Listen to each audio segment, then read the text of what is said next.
Hello and welcome back. Today is another Disgraced video. Usually looking at the UK, we are going further afield and looking at the most infamous case of celebrities turned criminals overseas. This will be a various part video as unfortunately there are so many cases. The same sentiment remains like it did in my UK's most disgraced celebrities. The questions we all ask when we see these breaking news headlines. How did someone so well known get away with it for so long? We are going to start off with the most recent one of P. Diddy. Before we get into his case, I'd like to say they are currently allegations as his trial is set for May next year. But let's get into the case of P. Diddy. P. Diddy was born Sean Combs. He's known as Puff Daddy and most recently Brother Love. And although the most recent cases against him are shocking and don't stop coming, he has had a run-in with the law before. He is an American rapper, record producer and record executive. He's won 3 Grammys. He was an intern at New York's Uptown Records in 1990 and he had a reputation even then for throwing huge parties. This clearly didn't stop. He was fired from Uptown Records and this is when he started to get his really big break. He created Bad Boys Records in 1993 and signed Notorious B.I.G. As Bad Boys continued signing many more artists, they had great success. He went on to also release his own music, his latest album being released in 2023. He's actually one of the wealthiest musical artists with an estimated net worth of $1 billion in 2022. He also had a joint venture with the brand Ciroc. He has a majority equity stake in Revolt TV, which is a film production branch and mainly has reality TV shows on. Combs is a father to 7 children. His first long-term partner, Kim Porter, passed away at the age of 47 in 2018 of pneumonia. And because of the recent charges with Diddy, there is a bit of a trend that some people are now suspicious of her passing. But let's get into his legal problems, starting off in 1999. Another rapper, Nas, released a music video, Hate Me Now, in which it depicted a dig at Diddy. Diddy didn't like this, so him and 2 others burst into the former manager of Nas, Steve Stote's office and attacked him. The manager sued Combs in June 1999 and Combs paid him out of court settlement of $500,000. He pled guilty on September 8, 1999 to a charge of harassment and was sentenced to spend 1 day in anger management. On December 27, 1999, Diddy and his then girlfriend Jennifer Lopez and his friend rapper Shine were at a club in New York.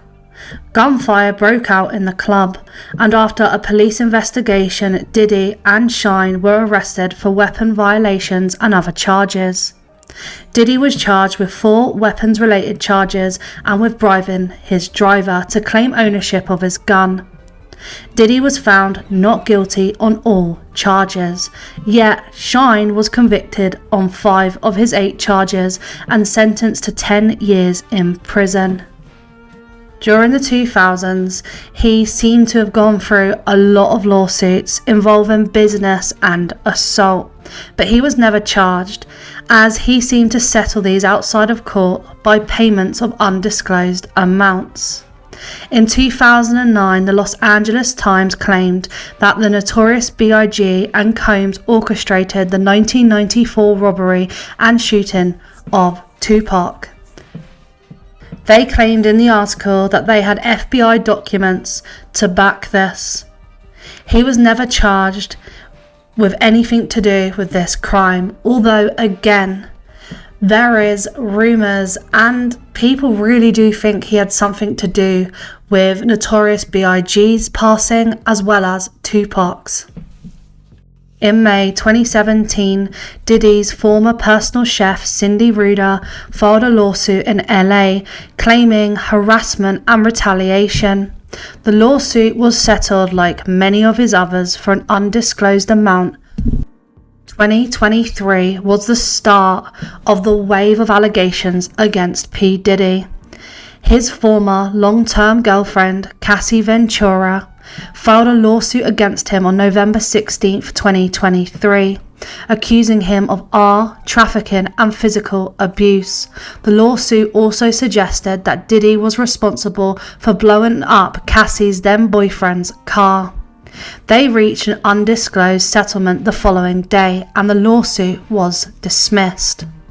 Diddy actually took to his social media and posted a video denying the allegations, saying how he's a wonderful person and he would never do things like this. But this was turned on its head a few months later. In the meantime, more lawsuits came and a lot more allegations. One of the lawsuits claimed that in 1990 or 1991, Diddy and Aaron Hall had essayed a woman, with Diddy recording the incident. On March 4, 2024, music producer Rodney Little Rod Jones, who was already suing Diddy for essay, filed a lawsuit against him and his son Justin, alleging that they engaged in a massive cover-up of an involvement in the shooting of a 30-year-old man at a writers and producers camp that was held at Diddy's recording studio in LA. On May 17, 2024, CNN released surveillance footage of Diddy physically assaulting Cassie at a hotel in LA. This happened on March 5, 2016, and this really was what flipped everything on its head. Him telling the public on his social media that he's a godly man and he was so wonderful and wouldn't do this thing, well, it was there right in front of people's faces. He took to social media again. He gave a really dismissive apology and talked about how he's changed and sought therapy, but it just got worse from there. This incident with Cassie is among allegations made in a lawsuit against him. It's been revealed that Diddy was stopped by hotel staff and he tried to bribe the staff, according to a federal indictment in September 2024. On October 1st, 2024, the Washington Post reported that a team of lawyers will be filing as many as 120 lawsuits covering assaults that took place during the 2000s and 2010s. 25 whom are minors, are both male and female. Half of the alleged victims say they reported the assaults to police, to a doctor or to the FBI. Some claimed that they were spiked and others said they were offered hush money.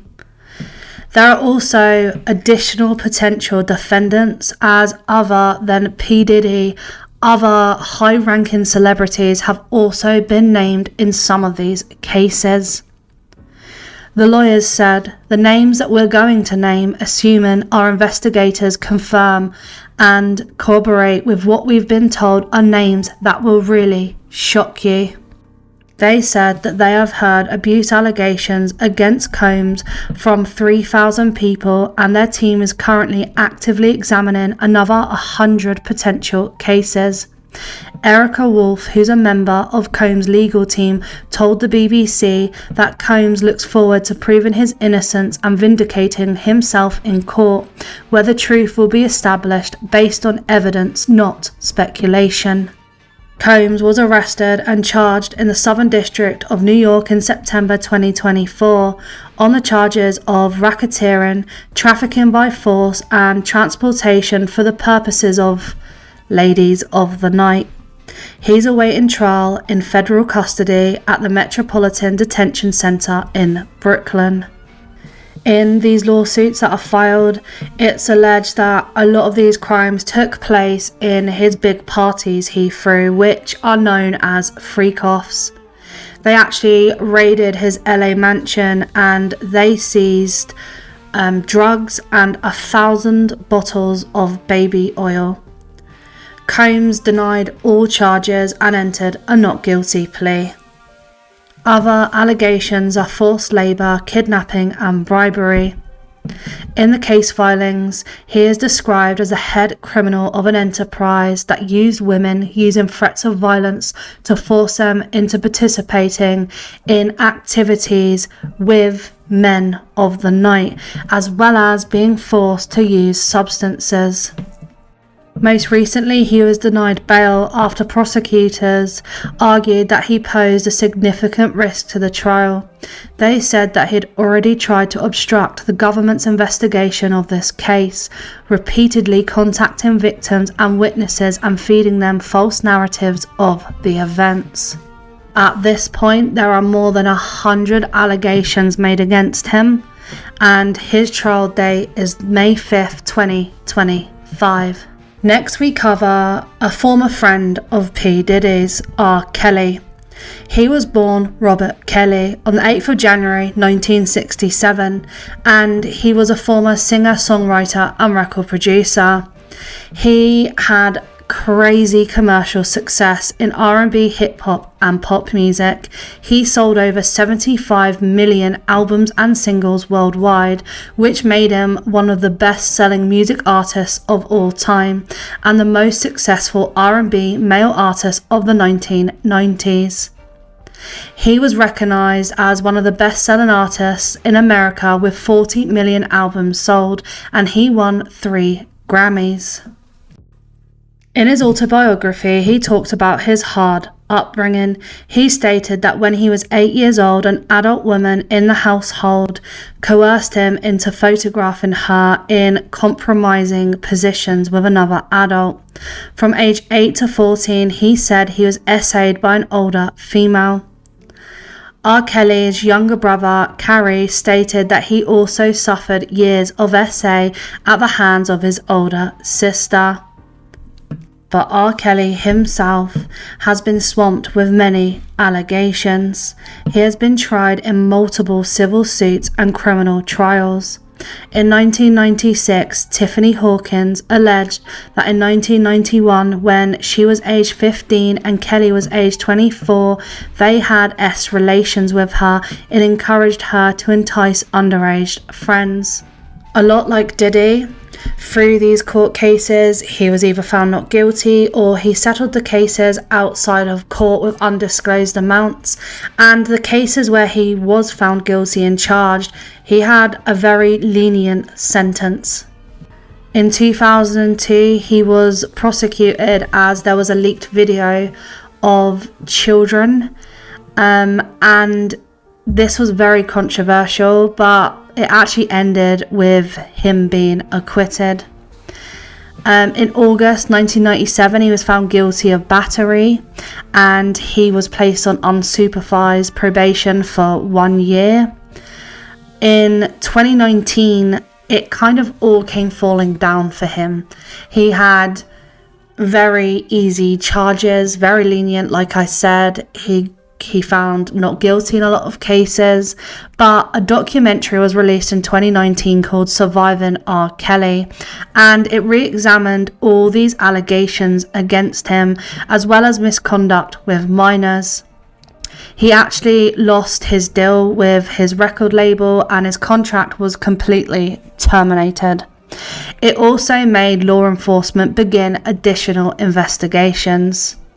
And in 2021, he was convicted for violations of the Mann Act and Racketeer Influenced and Corrupt Organizations Act, as well as in 2022 a conviction for production of videos of minors. At his trial, several women testified that Kelly essayed them when they were minors. The jury was also shown evidence of him doing this to his goddaughter, who testified that this began in the 1990s when she was a teenager. He was given a 31-year sentence. He is appealed and they have always been denied. He is in prison in North Carolina and he could get parole if granted in 2045. Next, we move outside of music and move into film of the case of Harvey Weinstein. Harvey Weinstein was a film producer. In 1979, Weinstein and his brother Bob co-founded the entertainment company Miramax. Actually, there was an analysis of the Academy Awards acceptance speeches, and from 1966 to 2016, it was found that Weinstein had been thanked or praised in 34 speeches, being second only to Steven Spielberg. In 2005, the brothers left Miramax and formed their own production company, the Weinstein Company. He has had some lawsuits, and there have been rumours and allegations. It was almost like the conduct of Harvey Weinstein was an untold secret. Everyone kind of had a story, but the last straw was in October 2017. The New York Times and the New Yorker reported that more than a dozen women had accused Weinstein of harassing, assaulting, or R-ing them. And as a result of these allegations, Weinstein was dismissed from his production company. The LA Police Department opened a criminal investigation for alleged R, and New York and London police began investigating other assault allegations. This actually gave speed to the Me Too movement and the hashtag campaign. The New York County District Attorney's Office charged him with R, criminal acts, SA, and misconduct for incidents involving 2 women. On May 25, 2018, he was arrested. He surrendered at the New York City Police Department and was released after a $1 million bail was posted on his behalf. He was also charged in LA with R-ing one woman and SAing another in 2013. Weinstein went to trial. It took 5 days for the jury to convict Weinstein on February 24, 2020 of 2 criminal charges, 1 count of SA in the first degree and 1 count of R in the third degree. He was sentenced to 23 years in prison. He then went to trial in LA, which started in October 2022. He was charged with 11 counts of R, as well as S battery, which were between 2004 and 2013. He was found guilty of 3 of 7 charges. On December 19, 2022, he was sentenced to 16 years in prison. In most recent news, he is going to get a retrial, and his health has really deteriorated over the last few years as he was diagnosed with cancer. He has also accused New York City officials of medical negligence, claiming that he has been denied adequate care while in custody. His team is considering legal actions. They allege that the city's refusal to keep him at a hospital during his upcoming retrial risks his health. Staying within the acting and film world, we move on to actress Allison Mack. Mack was born in Germany to American parents and moved from Germany to America when she was 2 years old. She went into modelling for a short period and studied at the Young Actors Space in LA at the age of 7. Her first television role was in an episode of Seventh Heaven, in which she played a teenager. In 2000, she co-starred in a short-lived series, Opposite Sex. She has also starred in My Horrible Year, Camp Nowhere, and Honey, We Shrunk Ourselves.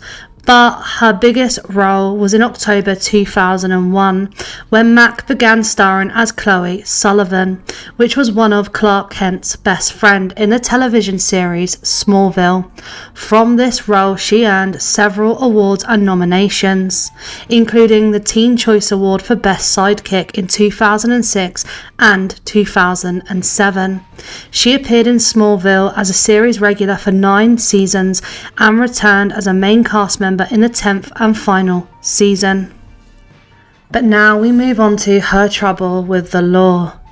The cult that she joined, called NXIVM, which was led by Keith Raniere. NXIVM was also the name of a defunct company that Raniere founded in 1998, which provided seminars about human potential development, which was actually used as a cover-up for crimes he was committing behind the scenes. The cult, NXIVM, was based in New York's Capital District and had centers throughout the United States, Canada, and Mexico. It said the company recruited based on multi-level marketing model and used criteria based on the intellectual property of Renier called rational inquiry. These courses, these self-improvement courses that it offered, attracted a lot of people, especially those with a lot of money. At its height, it had 700 active members. It was known as an executive success program and had a range of techniques for self-improvement. Renier claimed that its main emphasis is to have people experience more joy in their lives. In these seminars, the founders of this cult, Renier and the other being Salzman, were to be referred to as Vanguard or Prefect. Actually, one of the former students is a daughter of a former Mexican president, so that shows you the level that they were able to reach. In October 2003, Forbes published a critical article on the cult and Renier. According to Vanity Fair, the leadership within the cult who had spoken to Forbes had expected a positive story. They were especially upset by remarks made by Bronfman, who told Forbes that he believed that it was a cult and that he was troubled by his daughter's emotional and financial investment in it. Claire and Sarah Bronfman were the daughters of Edgar Bronfman Sr., who owned Seagram. They were a very rich family, and the daughters became attached to the organisations. They claimed its trading was a trade secret, subject to non-disclosure agreements, but used a technique the organisation called rational inquiry to facilitate personal and professional development. It was their father who started the ball rolling on what this organisation really was. Members of the cult went to Vancouver to recruit Mack. She even managed to persuade her parents to take some of the courses. After wrapping production of Smallville in 2011, she moved to Clifton Park, New York, to be near the cult's home base. She joined after attending a 2-day introduction, and she also joined a women's group within the cult. She actually became one of the highest ranking members of the organisation. She was a co-creator of The Source, which was a program that recruited actors. She was also a member of an a cappella singing group. In 2015, Renier created a secret subgroup within NXIVM called DOS, of which Mack was the second in command. This subgroup was structured as a pyramid group with Renier at the top and the only man in the group, with subordinates including Mack and others as Renier's first in line. They were called Masters. It was built around female empowerment, but actually provided a means to traffic women to Renier. Mack and others who were known as Masters recruited women by telling them they were joining a women-only organisation that would empower them, not letting them know of Renier. As a precondition for joining, women were required to provide collateral, which included photographs, damaging information about family and friends, and rights to their assets. Recruits were told their collateral could be released if they left or told anyone about its existence. Recruits were also controlled in several other ways, including requirements to seek permission, physical isolation, forced participation in readiness drills, sleep deprivation, extremely restrictive diets, and being subjected to corporal punishment. It was criminal what these women had to go through to be in this cult, and there were many whistleblowers. In March 2018, Renier was arrested on charges related to trafficking conspiracy, and conspiracy to commit forced labour. In the indictment, it also stated how women were branded and coerced into activities with Renier. Mack was arrested on the 20th of April 2018 with similar charges. The document said that Mack would recruit women into the cult, and then Mack would be paid by Raniere to coerce them into engaging in activities with him. She was also said to be the second in command. On April 24th, Mack was released on a $5 million bond pending trial and held under house arrest with her parents in California. On May 4th, Raniere pleaded not guilty. The government actually credited Mack for providing relevant emails, documents and recordings that were later used to convict Raniere.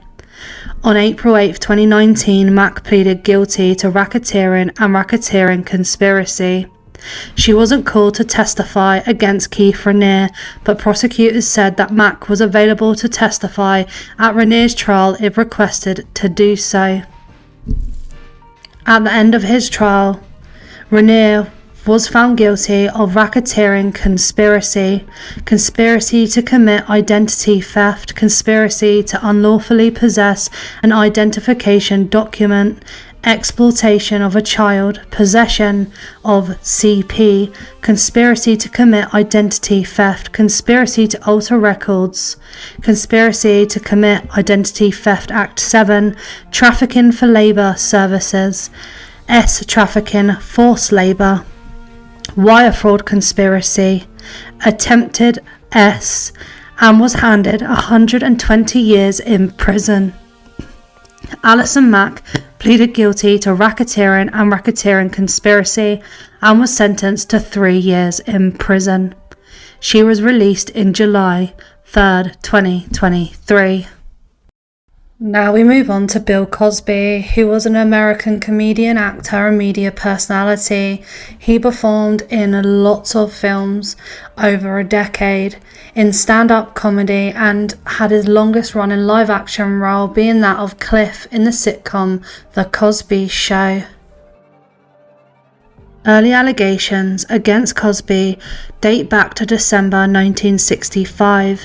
In 2005, Jane Doe, 12, alleged that Cosby had drugged and assaulted her at that time in his Beverly Hills home. She said she had told her boyfriend about the incident and she had told her daughter in the 1980s. In the 1980s, another woman told a freelance reporter about an alleged essay by him, but it wasn't written about in the paper. In 1996, a Playboy playmate, Victoria Valentino, gave a videotaped interview in which she made allegations that Cosby had essayed her. The interview was conducted for an expose on the lives of Playboy models, but it was never published. Lots of these allegations resurfaced in 2014, and Wendy Williams spoke that she actually spoke about an allegation made in a radio show in 1990. She referred to an essay allegation against Cosby that had been published in the National Enquirer. Wendy Williams said that then Cosby called her boss in the middle of the broadcast and demanded that Wendy Williams was fired. Like I said, lots of allegations came to light. There was one from 2000 in which a woman said that Cosby essayed her at his Manhattan townhouse. The New York City Police Department referred her complaint to the DA, but they declined to prosecute. Another from January 2004 from Andrea Constand, who was a Temple University employee.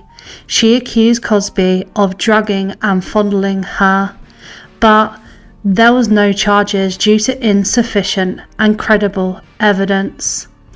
She then filed a civil claim in March 2000 with 13 women as potential witnesses if the case went to court. Cosby settled out of court for an undisclosed amount. 35 women told their stories about being essayed by Bill Cosby and were photographed on the front of a media magazine.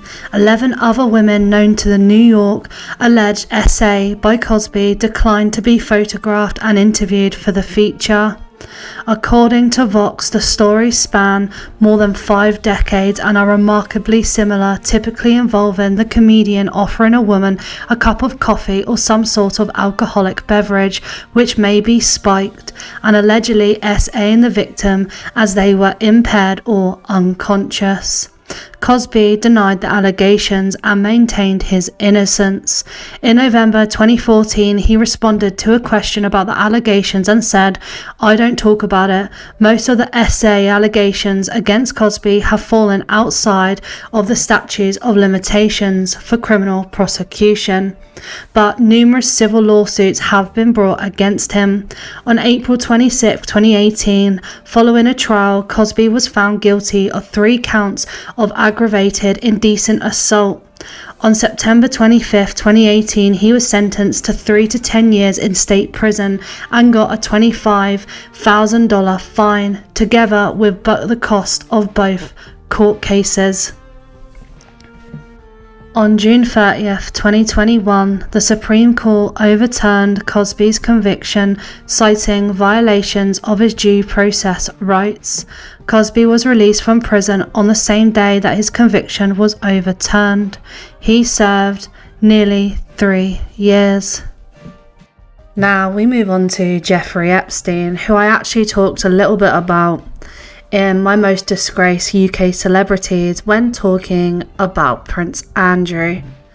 Probably the most famous case of a disgraced celebrity.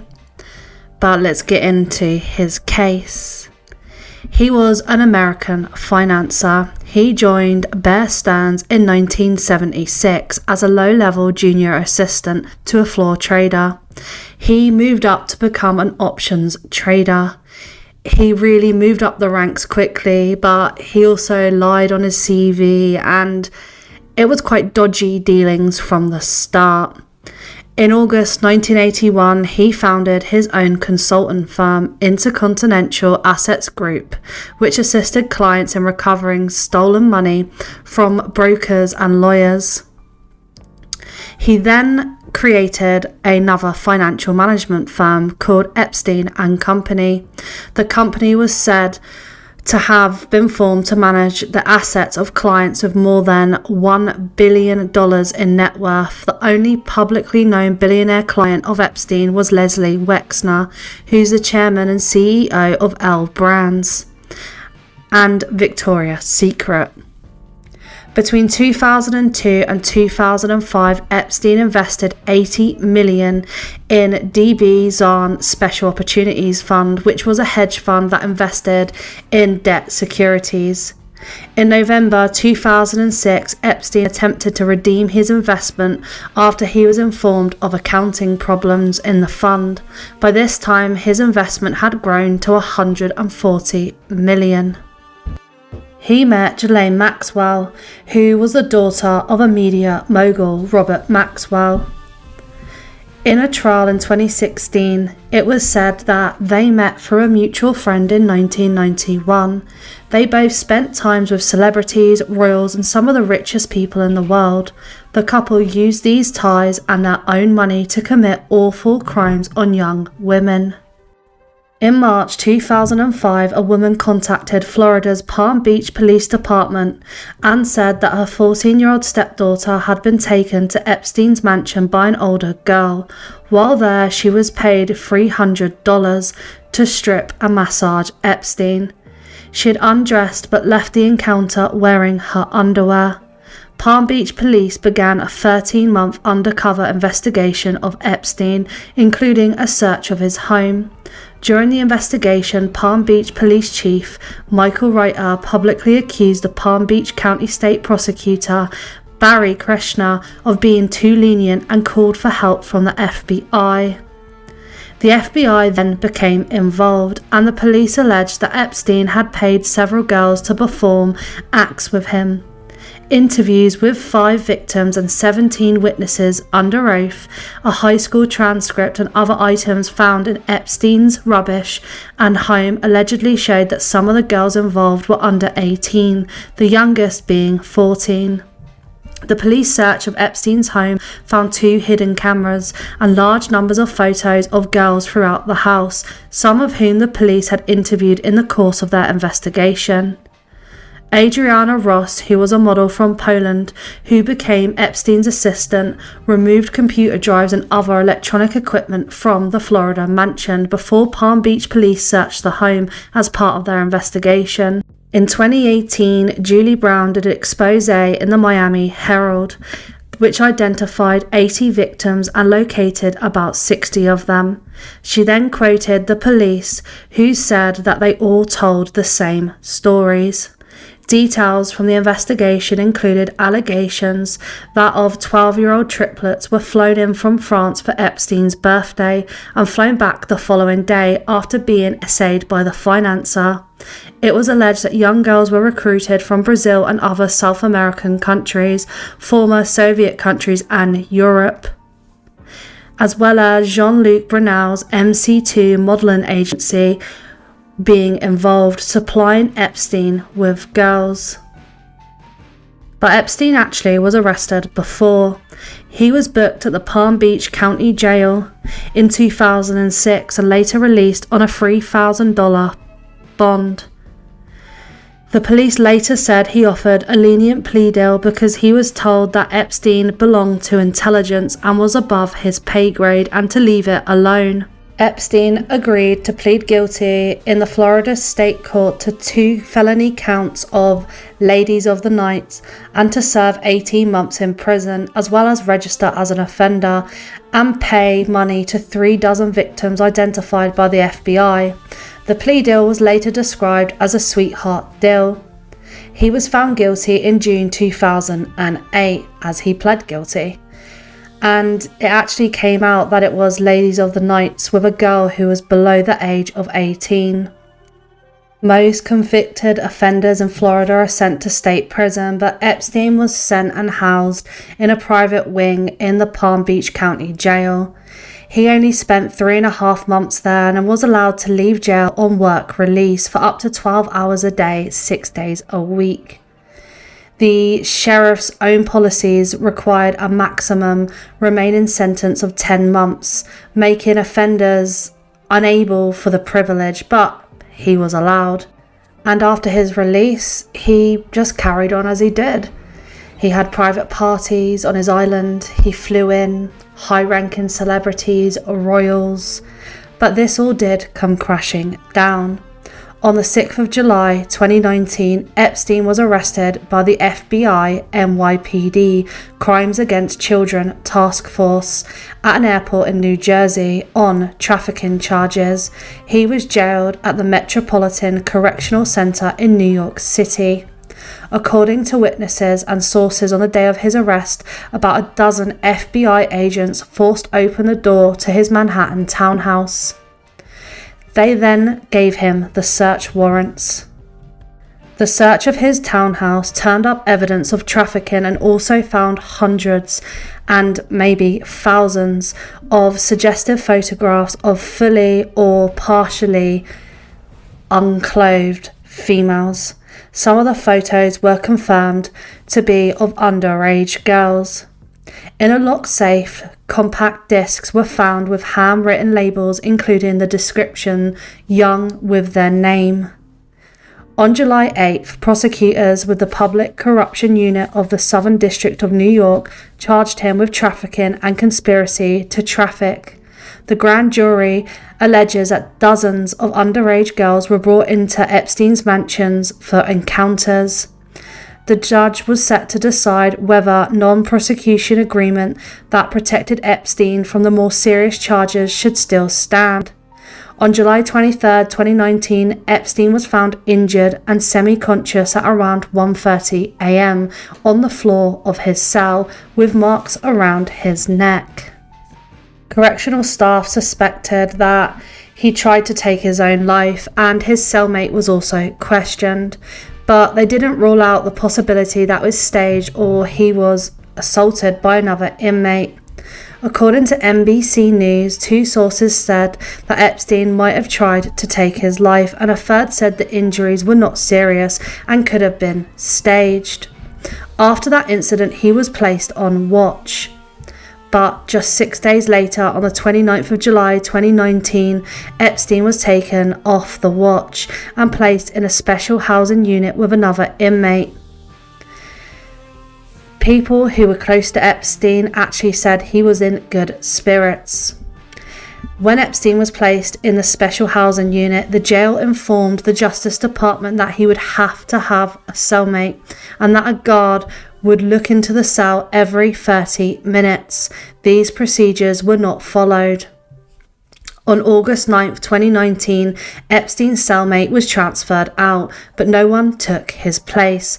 Later in the evening, the jail didn't stick to normal procedure, and Epstein wasn't checked every 30 minutes. The 2 guards who were assigned to check at his jail unit that night fell asleep and didn't check on him for about 3 hours. 2 cameras in front of Epstein's cell also malfunctioned on the night. He was found with his life taken at the center in New York City at 6:30 a.m. on the 10th of August 2019, so he never stood trial. Whether someone took Jeffrey Epstein's life or he took his own is up for debate, but many believe that he took his own life. Maxwell, however, did stand trial in 2019. She was arrested and charged by the United States federal government in July 2020. She was charged with crimes of enticement of minors, trafficking underage girls, and relations to Epstein. She was denied bail as she was a flight risk. In 2022, she was sentenced to 20 years in prison. Prosecutors were seeking a sentence of at least 30 years. She remains in prison. Next is Jeffrey Jones, and I actually didn't even know about this one until going to see Beetlejuice 2 and realising that he had been completely cut from the film. He's an American actor and he's known for playing roles in Beetlejuice, Ferris Bueller's Day Off, and in Emperor Joseph. He also was Dr. Skip Tyler in The Hunt for Red October, and he played a role in The Devil's Advocate. He actually had a movie in 2019 called Deadwood. He was arrested in 2002 for possession of child SA material and soliciting a 14-year-old boy to produce images. Between September 2000 to May 2001, he took photos of the child and paid him. Jones actually surrendered himself and was released on bond prior to his charges. Jones pleaded not guilty to the possession charge and no contest to a charge of soliciting. The victim initiated a separate civil action against him, seeking damages and compensation. The misdemeanor charge of possession of photographs was dropped following the no contest plea. His attorney emphasised that there wasn't any improper physical contact. He received 5 years probation, counselling, and the requirement to register as an offender. He's listed in California and Florida and was actually arrested twice after his conviction for failing to update his status. So he had these charges. He had probation for 5 years, but he's actually still doing films. Like I said, he had a film in 2019 called Deadwood. We stay in the film world and move on to Victor Salva, who is an American film director and screenwriter. He was in the horror genre. He produced Clown House in 1989. He actually SA'd Nathan Forrest Winters, who was a 12-year-old star of Clown House, and he took a break until his release from prison in 1992. He worked as a telemarketer during the week and wrote scripts during the weekend and started delivering them to well-known producers while posing as a delivery boy. He then directed a thriller film, Rites of Passage, in 1999. He then wrote and directed Jeepers Creepers in 2001. It became a breakout hit and set a record for the largest Labor Day box office ever. He followed it up with Jeepers Creepers 2 in 2003. He then returned to the genre one more time and produced Jeepers Creepers 3 in 2017. It's actually unbelievable how he went on to just go straight back into the horror genre and start producing films again. His mentor actually told him that his experience in prison would have value and make him a better artist. Information about his charges is that he SA'd Nathan Forrest Winters, who was 12 years old when he starred in Clown House, and he videotaped one of the encounters. He actually was found with videotapes and magazines of CP. He pleaded guilty to lewd conduct with a person under 14 and for having CP. He was sentenced to 3 years in state prison and he served 15 months and has a lifetime registration as an offender. But he's gone on to make many films after this, actually Jeepers Creepers, that trilogy being his most successful. Next is Robert Blake.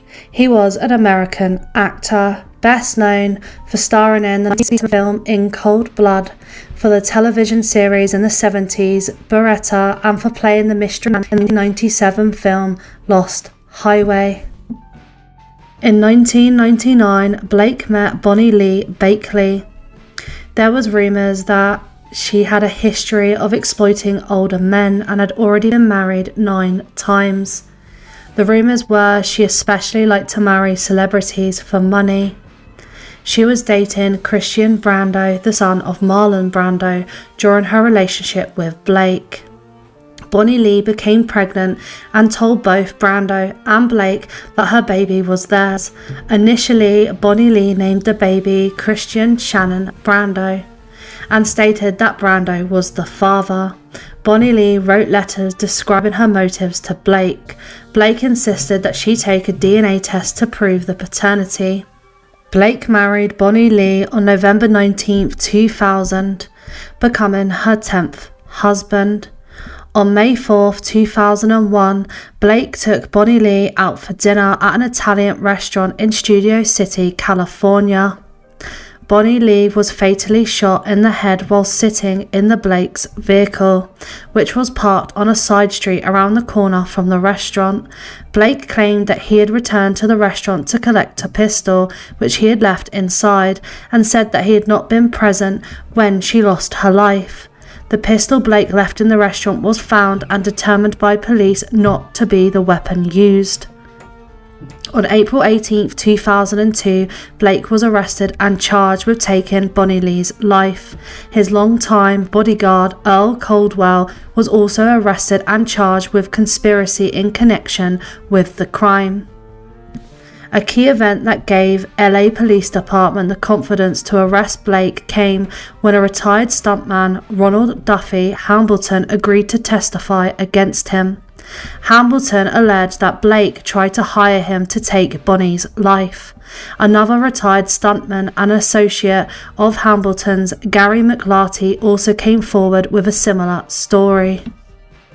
On April 22, 2002, Blake was charged with 1 count of murder with special circumstances, an offence which carried a possible death penalty. He was also charged with 2 counts of solicitation of murder and 1 count of conspiracy to commit murder. He entered a plea of not guilty.